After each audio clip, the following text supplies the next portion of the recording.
Hola amigos, ¿qué tal? Sean ustedes bienvenidos a este episodio número 10 de Panóptico Social, en el que vamos a hablar de videovigilancia, y para esta ocasión no voy a estar solo, voy a estar acompañado de Gonzalo.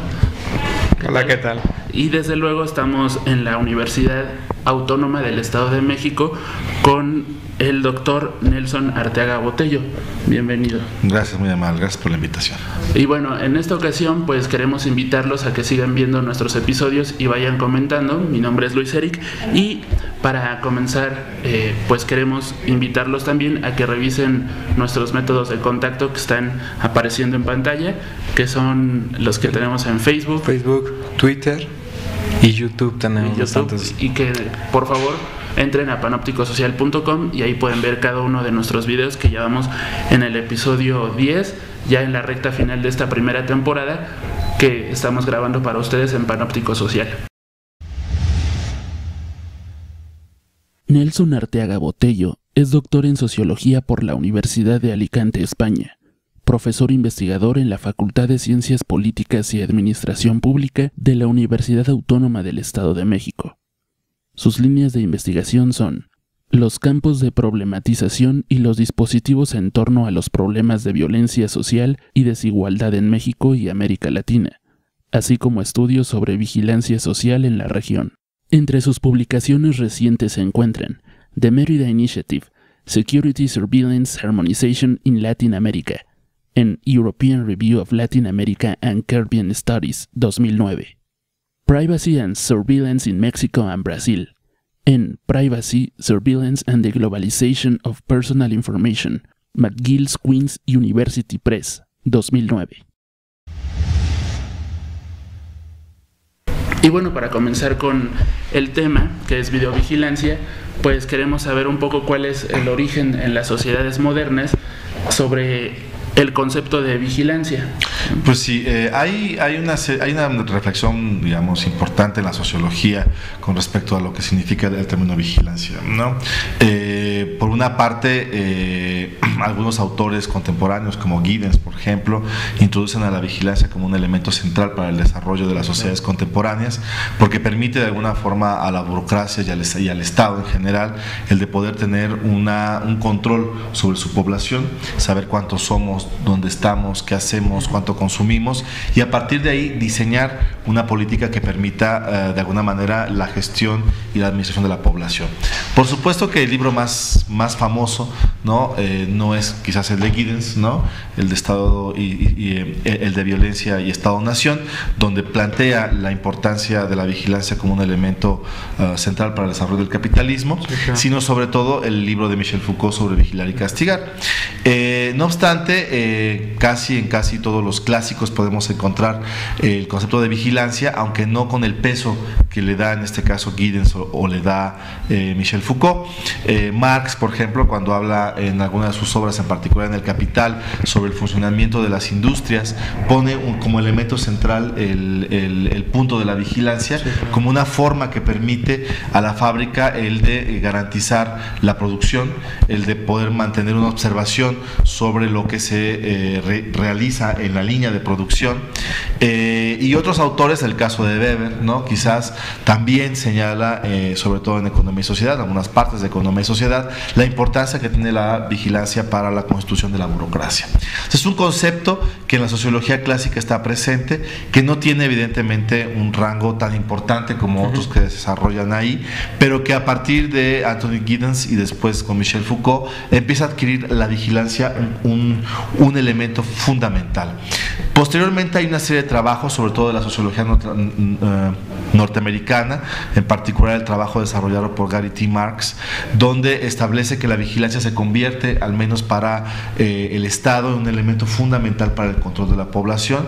Y posteriormente el trabajo señero en 1994, publicado por David Lyon, sobre la sociedad de la vigilancia, que recupera todos esos trabajos que habían estado por ahí digamos, señalando la importancia de la vigilancia, pero que no le habían dado un estatus en términos de un campo de estudio particular, ¿no? La vigilancia en esta obra se convierte en una actividad que permite la observación de la población de manera sistemática y en la vida cotidiana de las personas, ¿no?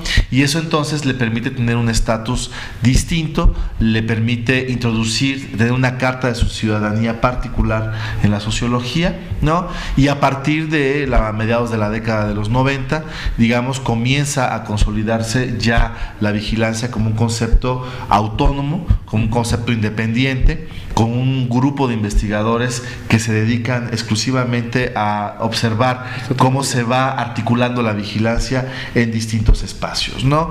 Y que quizás a partir de finales de la década de los 90, con la introducción de los sistemas de videovigilancia, con los procesos que se vivieron después de vigilancia y control, que se vivieron después de los acontecimientos del 11 de septiembre, pues evidentemente hay una expansión mucho más fuerte y empieza a ser también un tema mucho más recurrente y mucho más visible en la opinión pública de los efectos que pueda estar teniendo la vigilancia y en particular la videovigilancia. En resumen, es un área muy joven, ¿no? Aunque tiene evidentemente una carga en la sociología clásica y contemporánea fuerte, pero muy joven en términos de los estudios que comienzan a hacerse al respecto y de los elementos que empiezan a tomarse en cuenta, ¿no? Aeropuertos, centros comerciales, los asuntos de los sistemas de radiofrecuencia, las tarjetas de crédito, una serie de cosas, ¿no? Y que insisto que acelera el proceso del 11 de septiembre y que ahora pues es un tema que está ahí, que quizás en América Latina por los problemas de seguridad no se ha tenido así como la relevancia, ¿no? Porque de alguna manera los estudios de seguridad pública están más orientados a tratar de resolver el problema y a veces no vemos esta parte de la vigilancia en la construcción, digamos, social y como tema de las ciencias sociales. Muy bien, una reflexión muy interesante. Doctor, ¿y cuáles han sido los alcances en el caso de nuestro país con respecto a la videovigilancia? ¿Sí ha sido bien adoptada como política pública? ¿Cómo lo ve usted, doctor? Yo creo que ahí hay que tener... eso, digamos, me parece una pregunta interesante porque se conecta con la propia dinámica que tenemos en América Latina. Claro. ¿No? En América Latina, a partir de la década de los 80, podemos observar, finales de la década de los 80, 90 ya concretamente, un incremento significativo de la delincuencia, de la violencia criminal, de las actividades vinculadas al narcotráfico, etcétera, etcétera. Y eso genera una especie de pánico moral en la población, ¿no? Un sentimiento de que estamos en el fin de los tiempos, de que hay una situación en donde se empiezan a romper todas las reglas tradicionales, etcétera, claro, etcétera, y que tiene que ver con procesos de desestructuración de los regímenes autoritarios en América Latina, la entrada a la democracia, los procesos de más impersonal, el seguimiento de la ley, etcétera, etcétera, que hacen que la delincuencia, el crimen se incrementen. Y en esto, una de las soluciones que se ven es precisamente el de incrementar la vigilancia tanto policíaca como electrónica, ¿no?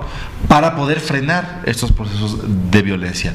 Por eso en América Latina mucho de lo que se ha introducido en términos de vigilancia se ve de manera crítica, porque bajo la lógica de que hay que frenar la delincuencia, de que hay que frenar el crimen, pocos reparan en los efectos que puede tener la introducción de un sinnúmero de sistemas de vigilancia, entre ellas incluida la videovigilancia, ¿no?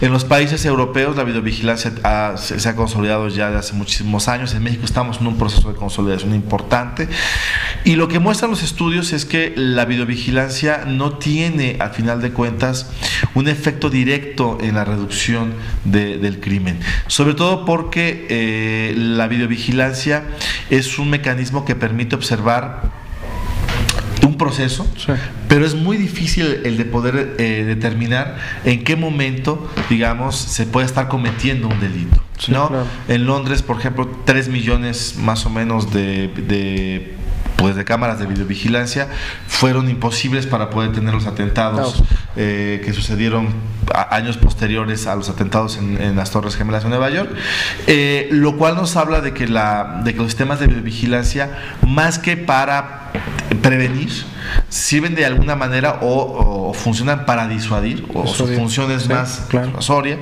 y por otra parte sirven para reconstruir hechos criminales, ¿no? Más o menos 4,000 horas hombre fueron necesarios para poder reconstruir los atentados en Londres, y una cantidad más o menos similar fue invertida para poder reconstruir los atentados, más bien los secuestros de los aviones y posterior atentado en Nueva York. De tal suerte que creo que por este asunto del incremento de la violencia en particular en América Latina, hay una visión acrítica sobre el asunto de las cámaras, y creo que más bien debería empezar a preocuparnos sobre todo por el manejo de los datos que se pueden estar manejando al interior o mejor dicho, que se pueden estar manejando o como resultado de la utilización de las videocámaras. No hay todavía una ley, por ejemplo, que permita la regulación de datos personales de gente que aparece en las videocámaras, y eso puede estar generando al final de cuentas un problema sobre la utilización de estos datos personales, sobre la utilización de las formas de vigilancia que pueden ser utilizadas en última instancia para objetivos que no sean de la seguridad, como puede ser políticos, como puede ser de carácter económico, etcétera, etcétera. En la facultad hemos desarrollado varias investigaciones sobre experiencias a nivel municipal, sobre experiencias a nivel de centros comerciales, sobre la utilización de las cámaras, y nos damos cuenta que al no haber una regulación muy concreta en ninguna parte de América Latina sobre el uso de las videocámaras, pues evidentemente hay una utilización, se genera una especie de estado de excepción, ¿no? Por seguir un concepto de Agamben, un estado de excepción en la medida en que hay una suspensión de las garantías y los derechos, ¿no?, que pudieran estar respaldando la utilización de estos datos personales por parte de la ciudadanía. Muy bien. Durante todo el periodo de las sociedades modernas que han tenido una vigilancia, ¿cuál ha sido el punto en el cual se basan para que toda esta vigilancia se haya recorrido hacia la videovigilancia? Es decir, todos los protocolos y los procedimientos que se habían seguido previamente, ¿por qué se fueron orientando hasta llegar a lo que fue la videovigilancia?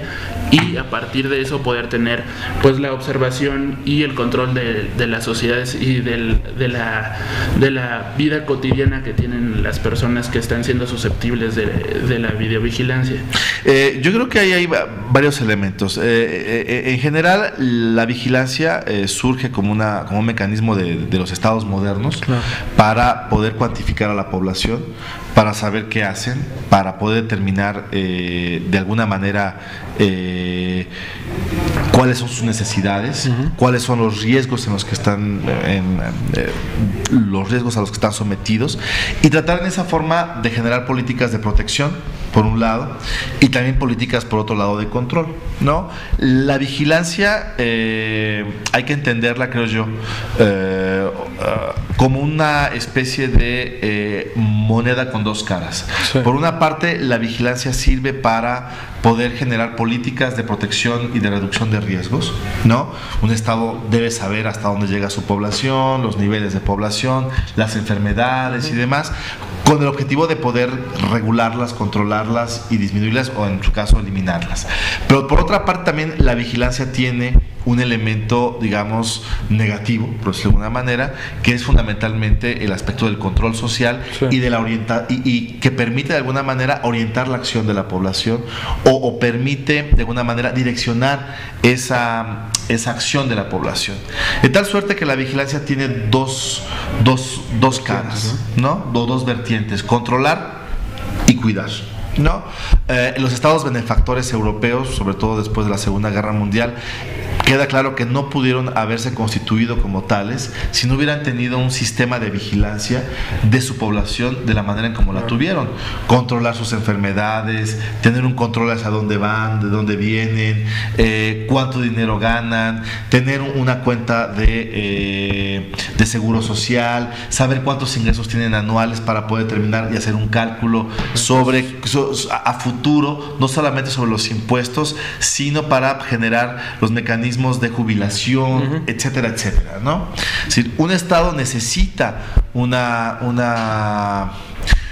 sistema de vigilancia que permita esa protección de la población, pero también es cierto que el otro lado, el lado del control, que ha sido retratado más por Michel Foucault a partir de su texto de Vigilar y Castigar, en donde evidentemente desarrolla el concepto de Bentham sobre panóptico, no permite de alguna manera ver la otra parte de la vigilancia, ¿no? Esa vigilancia donde el objetivo es el control de la población, particularmente, dice Foucault, en espacios cerrados como la prisión, el hospital,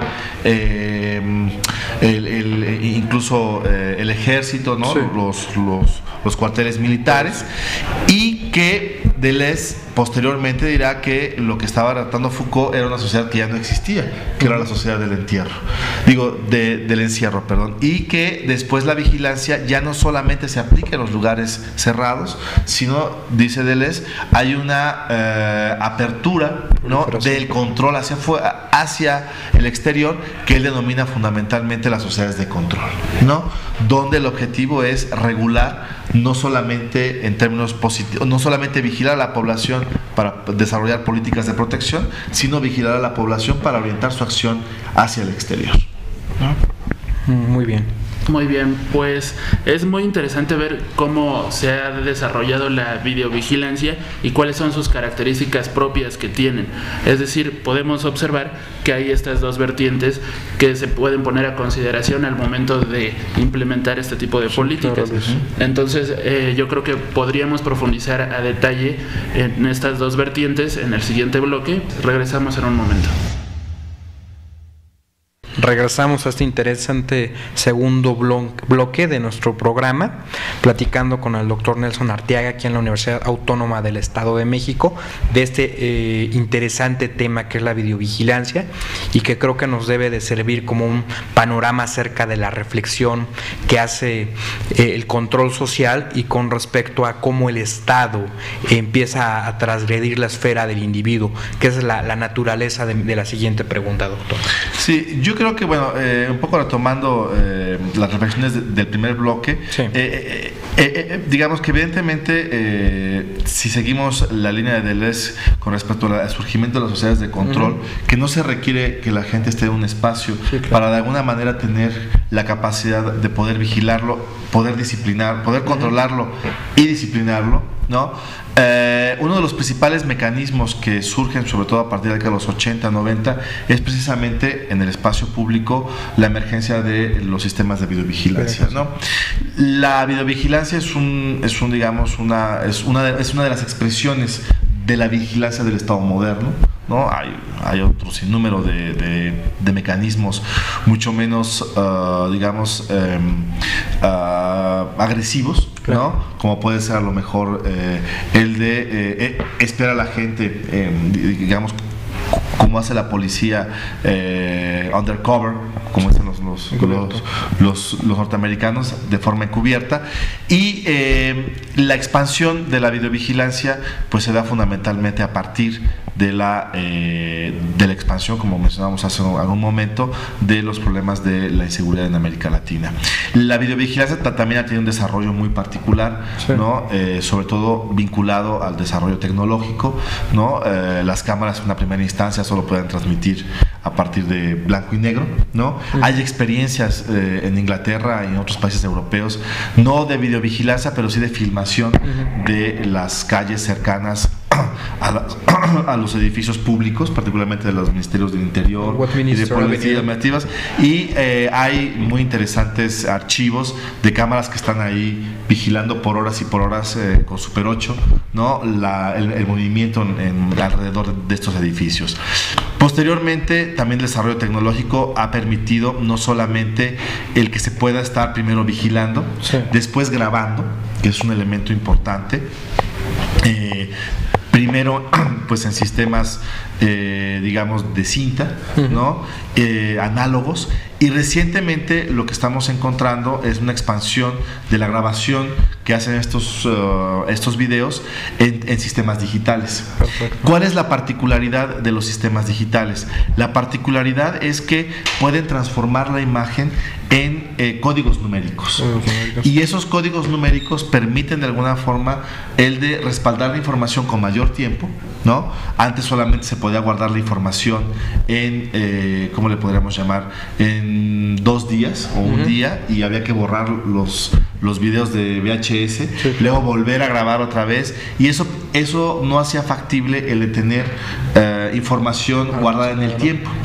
Ahora lo que sucede con la videovigilancia es que los sistemas digitales están teniendo una mayor capacidad para guardar la información en términos numéricos, y eso permite generar una importante base de datos hacia el futuro, ¿no? Creo que es un elemento importante por varias razones. La primera tiene que ver con el hecho de que mucha de la información que se puede recolectar de nosotros en los sistemas de vigilancia y otros sistemas pueden guardarse en el tiempo, y cuando a futuro cometamos quizás algún tipo de infracción, esa información puede ser utilizada para digamos, reafirmar nuestro comportamiento ilícito o nuestra falla, ¿no? Digamos, legal. Sí, claro. Y esa información permite que ya no se desaparezca en el tiempo, sino que todas nuestras actitudes, como lo que sucede quizás en Internet, de que si yo estoy buscando información de X o Y cosa, puede guardarse durante muchísimo tiempo en las páginas de Internet. Más o menos lo mismo es lo que se puede encontrar ahora con los sistemas de videovigilancia. Ahora, los sistemas de videovigilancia, al momento en que pasan a ser sistemas digitales, permite también de alguna manera el de poder generar algoritmos de búsqueda, de tal suerte que si yo soy videovigilado y mi información de mi rostro se guarda, un algoritmo posteriormente que se puede introducir en los sistemas de cómputo, cuando yo pase por ese mismo espacio, inmediatamente la cámara se detiene porque ha detectado el mismo algoritmo, y entonces puede estar vigilándome en el tiempo, ¿no? Esto, aun cuando todavía no se desarrolla de la forma en como quisieran algunas instancias gubernamentales, tiene un error de más o menos del 60 al 70%. Es decir, que si yo en una fotografía hago un cálculo meto un algoritmo para determinar, para que la cámara localice a esa misma persona posteriormente, puede tener un error del 60%, y ese error puede hacer que yo ser detenido, cualquiera de los que estamos aquí, pueda ser detenido de forma errónea, porque se asemeja nuestro rostro al rostro de algún culpable, ¿no? Y en México eso evidentemente, sin esos sistemas sucede, con los sistemas de vigilancia, pues evidentemente el peligro se puede acrecentar. ¿Qué es lo que estamos hablando entonces? Que los sistemas de videovigilancia no hay una regulación ni siquiera de su localización, por un lado, ni tampoco de la información que generan esos sistemas en bases de datos, ni por supuesto la utilización posterior que podríamos estar haciendo de ellos. En un gran limbo legal, vamos a decir. Estamos en un gran limbo ilegal, estamos en una situación de excepcionalidad, ¿no? En términos de que no hay regulación que permita saber si la información que tienen ellos o cualquier instancia, tanto pública como privada, qué se puede estar haciendo con esa información. Y aquí hay una cosa muy importante, porque no solamente son los sistemas de videovigilancia que pueden estar bajo el control de las instancias públicas, sino la videovigilancia que está en el ámbito privado. Y eso también debería hacernos ahora sí que llevar a la reflexión sobre qué están haciendo las instancias privadas con respecto a la información que obtienen de la vigilancia de cada uno de nosotros. Sí, ¿no? Es muy marcado en el caso de los bancos, ¿no? Que los empleados están bajo la vigilancia, y eso es incluso un patrón de la eficiencia, ¿no? Que se tiene, ¿no? Exactamente. Y que eso chocaría un poco, ¿no? Con la idea de la misma legislación laboral, ¿no? Las garantías del trabajador, ¿no? Sí, incluso en algunas empresas se refuerza la utilización de la cámara de videovigilancia con detectores de sensibilidad o detectores de movimiento en el teclado. Entonces, cuando el operador deja de teclear en la computadora, se prenden unas alertas y se va generando un patrón, digamos, de detención del trabajo o de comportamiento laboral de cada trabajador, y así se puede determinar o inferir las horas muertas que puede tener el trabajador, y a partir de ahí generar mecanismos de sanción, o al contrario, generar mecanismos pues ahora sí que de incentivos, ¿no? Entonces, esta situación de la videovigilancia es un problema que no solamente atañe al orden público, sino que también atañe al orden privado, porque también los bancos y sobre todo las empresas que están a cargo de la vigilancia de las zonas residenciales, ¿no? De los centros comerciales, de los edificios privados, ¿no? Y que muchos de ellos no solamente están orientados hacia a observar lo que sucede al interior de sus espacios, sino que lo que sucede en los espacios cercanos, públicos también, en este caso. Hemos tenido, sobre decirlo, experiencias muy, muy complicadas en México sobre cómo utilizar este tipo de sistemas. Recientemente, en el caso Paulette, por ejemplo, ¿no? En el caso también de Whisky Lucan, cuando fue encontrado muerto el hermano de un expresidente de la República, ¿no? Y eso nos habla, ¿no? De los vacíos legales que existen y de la forma política que se puede hacer de este tipo de información. Hemos también recopilado información y hemos hecho análisis al respecto de la utilización de sistemas de videovigilancia en los espacios urbanos para poder, digamos, reducir el crimen y la violencia, pero que posteriormente también se utilizan para poder controlar o más bien para poder detectar y poder posteriormente detener a líderes de movimientos sociales, ¿no? Si hay un movimiento social, hay una manifestación y las cámaras van ubicando, ¿no? A los líderes del movimiento, van imprimiendo las fotos, van tratando de localizar a estas personas, y eso evidentemente pues también es un peligro, porque bueno, es un peligro en términos de que no hay una regulación que permita determinar si ese tipo de grabaciones son lícitas, ¿no? Porque ya no solamente van al asunto directo de la seguridad pública, sino que están traspasando esa barrera y se están introduciendo en el control de movimientos sociales que tienen todo el derecho de poder manifestar sus ideas. Transgrede, ¿no? Como lo platicamos en la pregunta, ¿no? Exactamente. Las garantías de los ciudadanos. Muy bien, pues a mí me surgen muchas inquietudes al respecto, pero sobre todo esta parte de la legalidad de las grabaciones. Es decir, al momento de hacer una videovigilancia, por lo común está en los centros de control, donde están monitoreando todo lo que sucede en las calles, pero ¿qué tan real es la respuesta que en determinado momento puede tener la autoridad si se llevan a cabo actos, no sé, de corrupción, actos de cometer algún delito, ¿no? O un robo, un secuestro, un asalto? La autoridad sí está lista para responder a todas las cámaras que hay en la ciudad. Sí, ahí hay, digamos, que hay varias cosas muy, muy, muy importantes, ¿no? Evidentemente, cuando uno está en un espacio de control de mando, ¿no? de los temas de vigilancia, la cantidad de cámaras y la cantidad de imágenes que proyectan en un minuto es muchísima, claro, ¿no? Y regularmente no pasa nada. Entonces, si ustedes están, si alguna vez tienen la oportunidad de ir a cualquier sistema de control de videovigilancia público y privado, regularmente pueden pasar días o meses sin que pase absolutamente nada. Entonces, no pueden invertir, el Estado o el gobierno no puede invertir en una relación, una cámara, una persona, porque en verdad no pasa nada en una esquina, ¿no? O es muy poco probable que pase algo en una esquina por meses o incluso hasta por años, ¿no? Incluso para poner un símil con el uso de las armas, por ejemplo en los Estados Unidos, un policía usa su arma de cargo aproximadamente una vez cada 5 años, ¿no? Para que les den más o menos la frecuencia. La frecuencia. En una videocámara regularmente nunca pasa nada. Entonces es un trabajo sumamente aburrido, tengo que decirlo, sí, porque está uno ahí en la cámara y pues no pasa nada. Horas y horas. No pasa nada.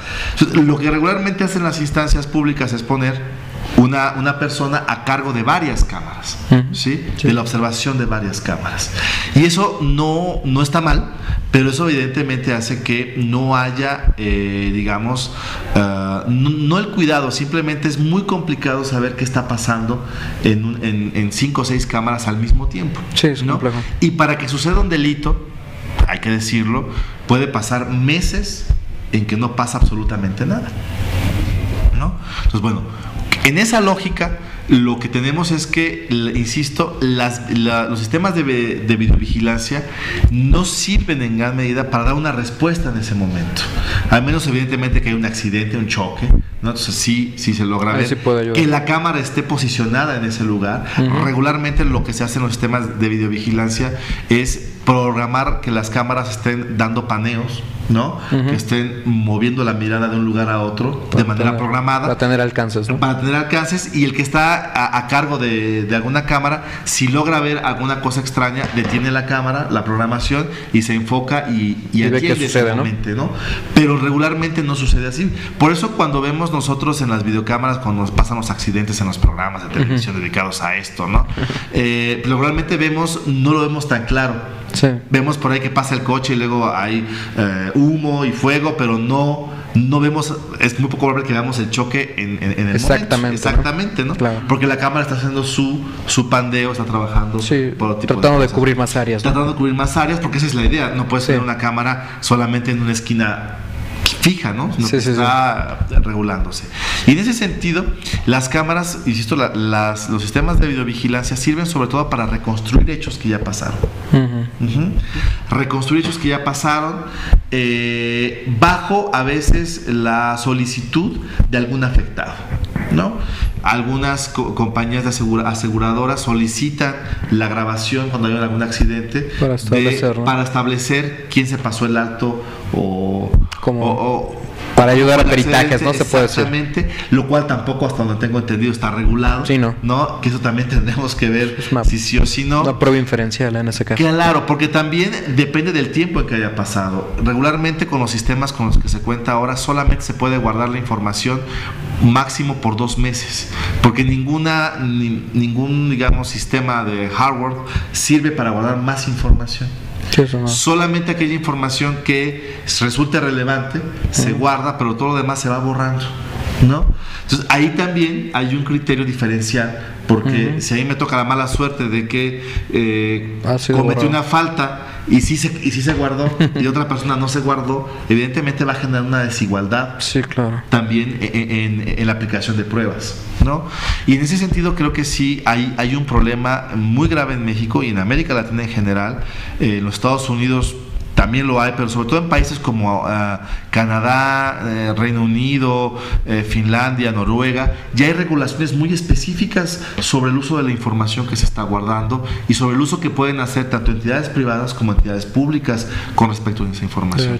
Porque ahora, vuelvo a insistir, el asunto es que mucha de esta información es ahora información de carácter digital que evidentemente permite guardarla por mucho más tiempo, que permite guardar mucho más información que antes, claro, pero que también este vacío legal en términos de cómo se utiliza la información, pues sigue siendo un gran vacío en nuestro país. Insisto, sirve para reconstruir hechos, pero es poco probable que pueda servir para prevenirlos. En todo caso, permite a veces que quienes se dedican a robar no puedan verse disuadidos de cometer un ilícito, pero también es cierto que en muchos países, ¿no?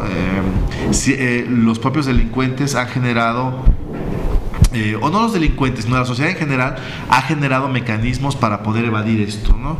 En Inglaterra es conocido, incluso en páginas de internet, que muchos jóvenes lo que hacen es distribuir las rutas por donde pueden llegar desde los suburbios al centro de Londres sin pasar por ninguna cámara de biovigilancia, ¿no? Y la verdad es que no lo hacen porque vayan a cometer algún delito, simplemente no quieren ser grabados, no les gusta ser grabados. Parte de su derecho a la intimidad. Exactamente, y eso les permite de alguna manera, estas formas de resistencia permite de alguna manera salir de estos vericuetos o de este laberinto de vigilancia pospanóptica, ¿no? que se está generando ahora a escala global, ¿no? Y particularmente en México, ¿no? Doctor, una pregunta, como gasto gubernamental se nos hace muy interesante como el mismo Estado plantea, ¿no? Una inversión. ¿De cuánto estamos hablando que se invierte en los presupuestos públicos para esta tarea de la videovigilancia? ¿Tendrá alguna idea? No tenemos datos, pero sí, estamos hablando de muchos millones. Sí, Muchos millones, porque también hay toda una industria,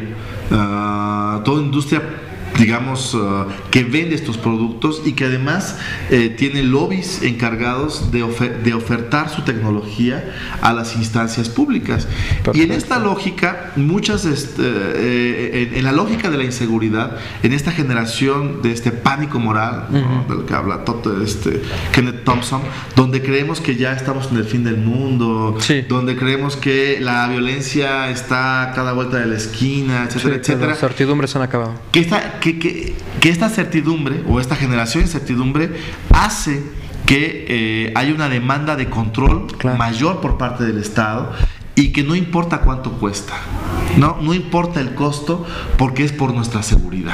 Sí, que es uno de los elementos como política. Exactamente, y bajo la lógica de que no importa cuánto cuesta, los gobiernos se llegan a endeudar de una forma verdaderamente brutal. Tenemos el caso particular de Whisky Lucan en el año en la primera parte de la década de esta primera década del siglo XXI, sí, que hicieron una inversión verdaderamente enorme sobre el sistema de vigilancia en una forma de cooperación entre instancia privada y pública, sí, que aún que llevó al final de cuentas al cierre del sistema de control y a una demanda entre el gobierno y la instancia privada que aún no se resuelve, ¿no? Y que fue una inversión de muchos millones, ni siquiera de dólares, sino fue de millones de dólares, para poder instalar un sistema de vigilancia. Y cuando yo preguntaba, por ejemplo, a los encargados de este sistema en aquel tiempo, que cuál era el mayor logro que habían tenido, sí, claro, con esta inversión, me habían dicho: capturamos la semana pasada a 3 grafiteros, ¿no? Entonces era una inversión más o menos, era muy fuerte la inversión, que casi eran 100 millones de pesos, para poder detener a 3 chicos que se dedican a hacer grafitis, pero que no pudieron tener ninguna certidumbre sobre quién había matado al hermano del presidente Salinas, ¿no? Entonces estamos hablando pues de un mercado y una industria, sí, del temor, donde los gobiernos lo que hacen es precisamente eso, gestionar el temor de la población. El caso de Whisky Lucan en aquel tiempo era muy interesante porque ellos tenían un sistema donde daban a conocerle a la población el uso del sistema de videovigilancia, y el discurso con las clases, digamos, con la gente de las zonas residenciales, sí, claro, era: los estamos cuidando, tenemos un sistema de ética, claro, jamás vamos a ver a sus hijas. Una gran inversión. Sí, jamás vamos a ver a sus hijas por esto, porque además las cámaras lo permitían. Sí, claro. ¿No? Entonces, y lo que le vendían a la zona popular de Whisky Lucan era: los estamos vigilando. Si ustedes, muchachos, les decían a la gente de prepa y de secundarias, vienen para acá, los estamos viendo que están haciendo, ¿no? Eso era un doble discurso: protección y, por otra parte, control a las poblaciones que no vivían en las zonas residenciales. Efectivamente, es muy interesante ver cómo se ha hecho este discurso de las autoridades al respecto de implementar la videovigilancia. Es algo que deberíamos de analizar en el siguiente bloque, porque hay muchos políticos que de eso se están apoyando en su estrategia para combatir la inseguridad y sobre todo mantener un control de las zonas más problemáticas. No, y aquí la ventaja es que la academia, los investigadores nos están dando datos reales y verdaderas perspectivas de las ventajas de la videovigilancia, ¿no? Así es. Muy bien, así es que terminamos este segundo bloque y regresamos en un momento. Muy bien, estamos de regreso a este episodio número 10 de Panóptico Social, hablando de videovigilancia, y en este tercer bloque vamos a continuar con todas las implicaciones que tiene la videovigilancia en las sociedades modernas, sobre todo aplicado en el caso de México, que ya hemos visto cómo es que se utilizan, qué políticas se van a seguir. Entonces, pues queremos saber un poco más al respecto de la efectividad real que tiene la videovigilancia. ¿Qué está pasando para que los políticos y el gobierno esté diciendo que son unos sistemas muy efectivos? ¿En qué se están basando para decir todo esto? Yo creo que hay un elemento fundamental, ¿no? Es decir, creo que estamos en una situación muy particular en donde el miedo se ha convertido en, digamos, en un sentimiento, en una carga emocional, siguiendo a Durkheim, ¿no? En una cierta energía emocional que impregna casi todas las relaciones sociales que tenemos ahora. Y de alguna manera la política ha encontrado, y los políticos han encontrado en este temor, ¿no? En este ambiente que se vive, una forma para poder negociar con el electorado, ¿no? Una serie de posiciones y poder obtener espacios en particular. Si en la década de los 80 fue la pobreza el elemento central que motivaba las campañas y la política, en la actualidad es la seguridad, y es tratar de reducir la violencia en México. Y esto está permitiendo de alguna manera una gestión del miedo, porque al final de cuentas todos sabemos que la criminalidad pues no se combate solamente con la fuerza, ¿no? Sino que hay otro tipo de espacios y de ámbitos sobre los que se debe de atender para que esto pueda reducirse. Pero los gobiernos están tendiendo, y de todos los partidos, ¿no? En general, están tendiendo sobre todo a tratar de poner como elemento central la cuestión del miedo, de la cuestión del temor, para tratar de hacer una gestión exclusivamente basada en eso. No creo que la política se ha convertido ahora en una especie de gestor del miedo y el temor. Y esto permite de alguna manera un primer encadenamiento con una serie de eslabones que están vinculados precisamente a la industria de la vigilancia en general, videovigilancia, sistemas de reconocimiento facial, radiofrecuencia, etcétera, etcétera, detectores de metales en casi todos los edificios que conocemos, ¿no? El desarrollo de tecnologías cada vez más adecuadas para poder tomar huellas dactilares, retina, ¿no? Incluso hubo una propuesta del gobierno de León hace un año de sacarle fotografía a todas las retinas de todos los presos del estado, penitenciario de ahí, y poner cámaras con detector de retinas para que cuando pasara alguien por ahí fuera detectada e identificarlo, incluso a los que se pasaran altos, etcétera, etcétera. Es decir, su objetivo era que tener una base de datos de todas las retinas de todos los habitantes potenciales de León, ¿no? Potenciales de León, geniales, para tener un reconocimiento de dónde están, ¿no? Entonces, esta ansiedad de los políticos y de la política por tener un control de la población absoluto, creo que es una de las, digamos, de las demandas, no de las demandas, pero sí de las lógicas a la cual los políticos están empujando a la sociedad, a decirles: hay un enemigo externo, hay un enemigo que quiere acabar con nosotros, está el narcotráfico, son los jóvenes que son los ninis, ¿no? Sí, toda una cantidad de sectores de población que están siendo construidos como los principales terroristas, ¿no?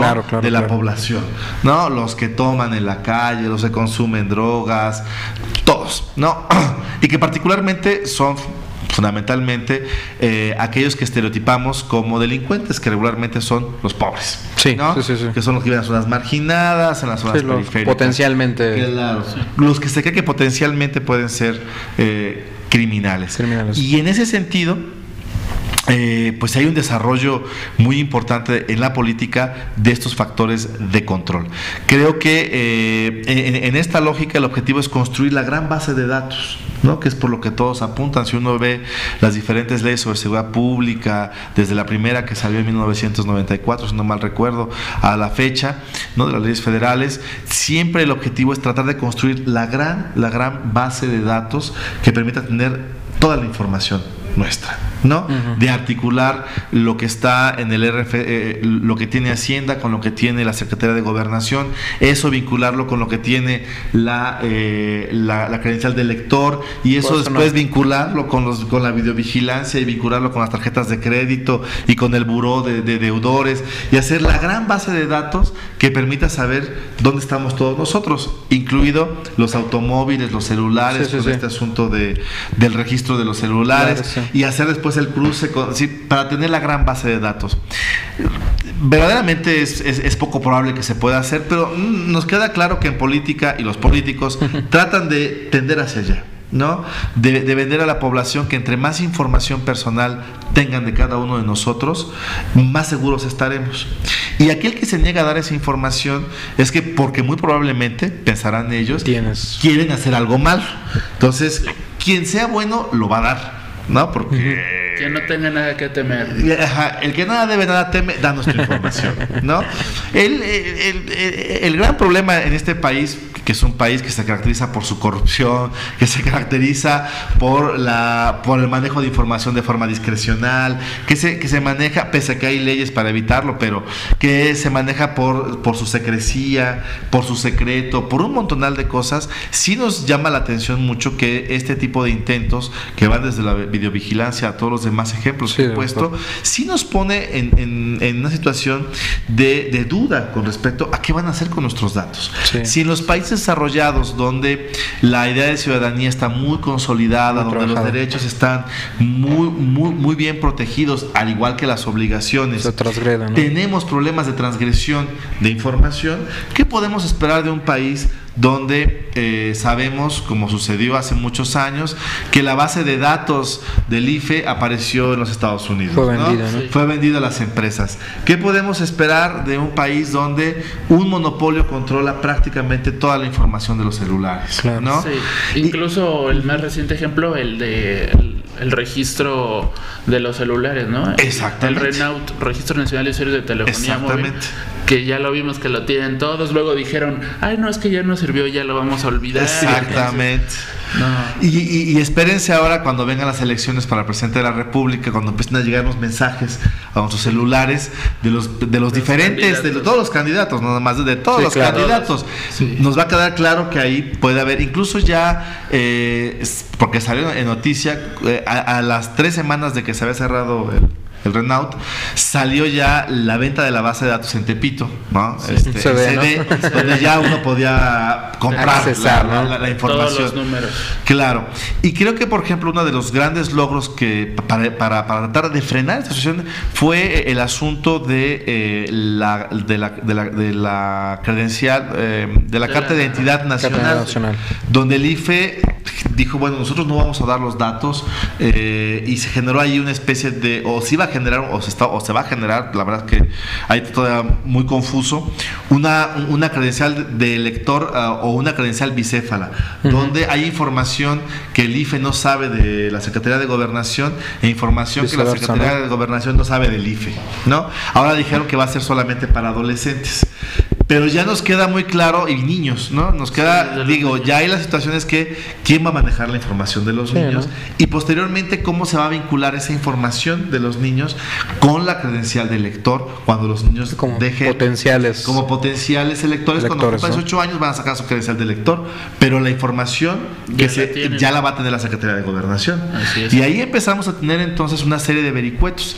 Creo yo que la videovigilancia lo que hace en esos momentos es es como la cristalización de todos los problemas de vigilancia que estamos teniendo en el país o que vamos a poder tener en el país a futuro, en la lógica, ¿no?, de quién controla los datos, para qué lo están utilizando, quién está protegiendo esos datos. Hay un área específica en el IFAI que está orientada a la protección de datos personales, ¿no? Que tuvo algunos problemas a su inicio, pero creo que también hace falta generar un debate público que permita poner en la mesa de discusión y en la opinión pública este problema. Pues porque como estamos preocupados por la seguridad, lo que nos vigilen y con lo que nos vigilen lo consideramos como adecuado. Y no estamos viendo la otra parte, y eso está pasando en toda América Latina. De hecho, el problema es que en América Latina el desarrollo de los estudios de la vigilancia es menor, porque quienes estudian lo más cercano a ello, que sería la seguridad, lo ven como algo bueno, ¿no? Y lo ven como algo necesario, precisamente para frenar la inseguridad. Y no están viendo que este puede ser segundo aspecto que platicamos, este segundo aspecto del control y ese segundo aspecto de la información, ¿no? Que, como dicen algunos especialistas al respecto, están generando dos tipos de persona, ¿no? Lo que se llama la persona y la persona dato, ¿no?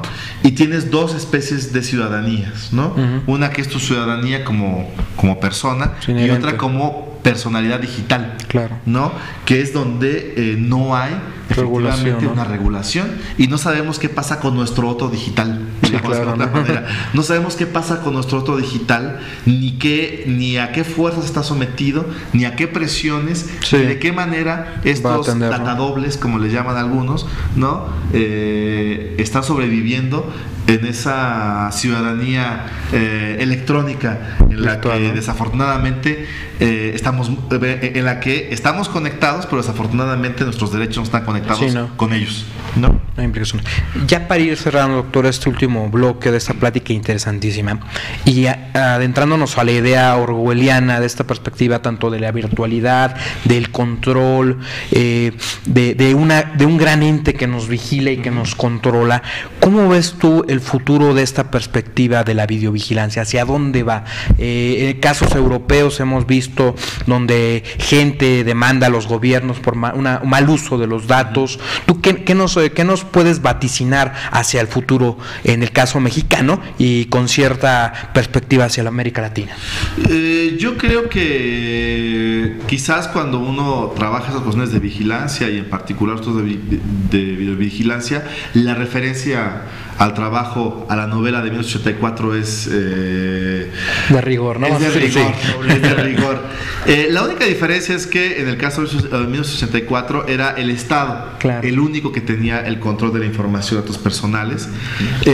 Había logrado, es una distopía en el sentido de que logra la vigilancia total, ¿no? No hay nada que escape a la vigilancia, al ojo, ¿no? Además en sistemas marcadamente autoritarios, en el sentido de que ni siquiera hay una sola garantía. Lo que algunos dicen es que más que estar ante un gran hermano, ¿no? Lo que dicen algunos autores es que estamos ante una serie de múltiples hermanas, ¿no? Es decir, no es un gran Estado que lo controla, sino que somos objeto de la vigilancia de muchísimos espacios e instituciones, ¿no? Que no logran todavía articularse. Yo no creo que vayan a articularse por muchas razones. Totalmente. Porque la democracia implica, mientras siga la democracia, por supuesto, porque la democracia implica una gran cantidad de instituciones que todas tienden a ser totalitarias, pero en su carrera todas se van de alguna manera frenando, ¿no? Contrapesos, sistema de contrapesos muy democrático, de contrapesos. Pero también es cierto que más que tener un gran hermano, tenemos una multiplicidad de hermanas que nos están vigilando. Cuando entramos al centro comercial, salimos de él, entramos a una zona residencial, salimos de ahí, vamos a una universidad, en esa universidad también hay cámaras de vigilancia, salimos de ahí, vamos a una cafetería donde también hay. vamos dejando nuestros datos, ¿no? En diferentes lugares, y esos datos a veces son muy complicados de articular. De igual forma con otro tipo de sistemas de videovigilancia. El caso chino quizás es el caso más sintomático. En China las cartas de identidad nacional, para tomar el caso de cartas de identidad nacional, tienen un sistema de radiofrecuencia. El gobierno chino sí sabe, o sí puede saber, porque tampoco tiene todo prendido, pero sí puede saber en qué momento está un ciudadano, en qué lugar y qué está prácticamente. Yo creo que es lo más orwelliano. Es lo más orwelliano, porque incluso para yo entrar a internet como ciudadano chino, necesito poner mi carta de identidad nacional para que pueda entonces activarse, y obviamente el gobierno chino va detectando las páginas web que vas viendo, lo que conoces, con tu información. Sabes si pagaste impuestos, sabes si pagaste la luz, si pagaste el agua, todos los servicios, además de que sabe dónde estás. Porque el sistema de radiofrecuencia te permite saber dónde estás. La ubicación. ¿Sí? Entonces yo quiero saber dónde hay una persona, tecleo su nombre y inmediatamente va a aparecer en dónde está. Y eso ellos inmediatamente lo georreferencian. Es decir, que en términos de mapa sabe dónde está la gente, ¿no? ¿Qué es el sistema más próximo, digamos, a este tipo de cuestiones? Lo importante aquí, retomando pues el dibujo que hace, o el escenario que dibuja Orwell, es que en el sistema orwelliano le deja poca capacidad o hace un dibujo en donde las sociedades y donde los individuos tienen poca capacidad de resistencia. Que esa es también una crítica que se hace al trabajo de Michel Foucault de Vigilar y Castigar, en donde los individuos son dibujados sin pasado, donde los individuos no se les dibuja en sus relaciones. ¿Sí, claro? Son como entes individuales. Y aquí lo importante que hay que tener es que la sociedad es una sociedad que se construye a sí misma, más allá de la propia disciplina y de la propia vigilancia. Sí, la dinámica humana va más allá. La dinámica humana va más allá de ese control seco del que nos dibuja Orwell, o el que nos puede dibujar en Vigilar y Castigar Foucault. Y en ese sentido creo que no será posible, y eso también es una especie de grito de esperanza, que no se pueda construir una sociedad a la 1984. ¿Qué es lo que está pasando en particular con la videovigilancia y con la vigilancia en general en América Latina? Sí, doctor. Creo yo que a futuro tenemos un problema. Somos países con instituciones muy débiles, instituciones democráticas muy débiles, incipientes, con mecanismos de regulación gubernamental muy pobres, donde el autoritarismo es algo muy persistente, incluso en los sistemas democráticos latinoamericanos más fuertes. Y eso pone entonces en un contexto muy diferente a la vigilancia que está sucediendo en los países más desarrollados, ¿no? O los del norte global. En el sur global creo que la persistencia de los regímenes autoritarios, de prácticas autoritarias, de ejercicios fuera del derecho, incrementa la posibilidad, la vigilancia incrementa la posibilidad de que estos dejos de autoritarismo se incrementen. Y que entonces los espacios de democracia que habíamos ganado en la década de los 70, 80, vulneren de una manera o se reduzcan. No quiero decir que vayan a desaparecer, pero sí creo que en un contexto como el latinoamericano es muy probable que la vigilancia, el uso que se hace de la vigilancia, alimente esta especie de ogro autoritario que ha caracterizado a los estados latinoamericanos en el siglo XX, ¿no? Perfectísimo, doctor. Agradecemos la atención y las facilidades prestadas y la disposición por contestar estas preguntas, que son muy interesantes, y que también invitamos a nuestros amigos a conocer la obra del doctor Nelson Arteaga. Así es el libro Sociedad de la Vigilancia en el Sur Global, que es del doctor Nelson Arteaga, y habla precisamente del desarrollo y la utilidad que tiene la videovigilancia en las sociedades de América Latina. Bastante bien, ¿no? Así es. Muy bien, pues terminamos este tercer bloque y regresamos en un momento para despedir este programa de Panóptico Social. Gracias. Estamos de regreso, amigos, ya terminando este programa, y vamos a dar el uso de la palabra al doctor Nelson Arteaga para que nos pueda proporcionar la manera en que lo podamos contactar para aquellos interesados en este interesante tema y pueda haber reciprocidad de la información. Muchísimas gracias. Bueno, cualquier comentario, cualquier crítica, sugerencia o lo que fuese, en mi correo electrónico, que es arbnelson@yahoo.com, para cualquier contacto y para cualquier información. Muchas gracias, doctor, por la invitación al programa. Interactuar con nuestro auditorio y con nosotros, ¿no? Nuevamente agradezco a la Universidad Autónoma del Estado de México, la Facultad de Ciencias Políticas, por darnos las facilidades de hacer esta entrevista, y de antemano a usted, ¿no?, por la cercanía y por la perspectiva de darnos a conocer, ¿no?, su trabajo como investigador, ¿no? Gracias por la invitación. También agradecemos a nuestros amigos Esteban y Kalash, que hicieron posible la grabación y que estuvieron atrás de cámaras para que este programa pueda ser llevado hacia ustedes, amigos, y eso es una cosa muy interesante, ¿no?, como equipo de trabajo. Muy bien, y para este episodio vamos a tener también libros, como lo hemos hecho a lo largo de esta temporada, y pues seguramente será este título. Por supuesto, Muy bien, es el de La Sociedad de la Vigilancia en el Sur Global, que ya lo mencionamos al final del bloque anterior. Vamos a tener 5 ejemplares de este libro para todas las personas que estén interesadas en conocer a detalle el tema de la videovigilancia en América Latina, y como siempre los invitamos a que, para que ustedes puedan llevarse uno de estos libros, dejen un comentario en nuestro sitio, que es panopticosocial.com.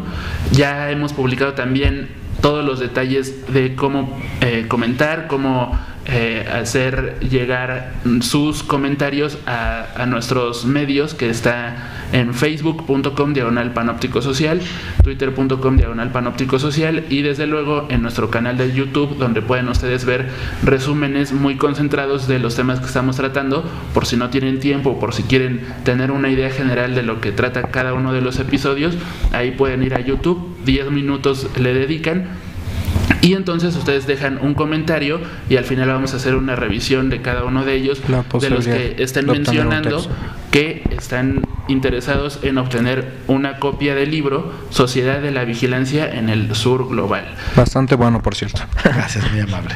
Muy bien, bueno, con esto hemos terminado el episodio dedicado a la videovigilancia, es decir, que pues creemos que en un futuro no estamos en una situación tan oscura como pudiéramos imaginar, pero también es el fin de esta primera temporada de Panóptico Social, y por eso estamos muy contentos. Queremos agradecer a todos los que nos han acompañado a lo largo de estos 10 programas. Desde luego, a nombre de mis compañeros Esteban, Kalash, Gonzalo y mi nombre, que es Luis Eric, les agradezco mucho que nos estén acompañando y esperar que todos estos programas sean de su interés y que sigan en compañía de panopticosocial.com. Muchas gracias, hasta la próxima. Gracias. Gracias.